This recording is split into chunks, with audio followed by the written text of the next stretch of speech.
Сәлем достар, бүгін банановый коктейль жасайтын боламыз. Енді осындай ыстық күнде өте керемет. Балдарыңызға жасап көріңіздер, балдарыңызға міндетті түрде ұнайды. Осылай 2 дана бананды ашып алып, оны дөңгелектеп кесіп алатын боламыз. Енді оның үстіне 2 сливочный мороженныйды қосатын боламыз. Мен оған 1 дана балмұздақта жеткілікті, мен үйдегі 2 балмұздақты қосып жібердім.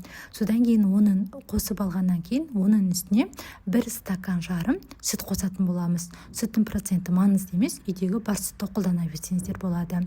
1 стакан жарым сүтімізді қосып алғаннан кейін, енді осы блендердің көмегімен жақсылап тұрып езіп, араластырып алатын боламыз. Бізде біркелкі сұйық масса шығу керек.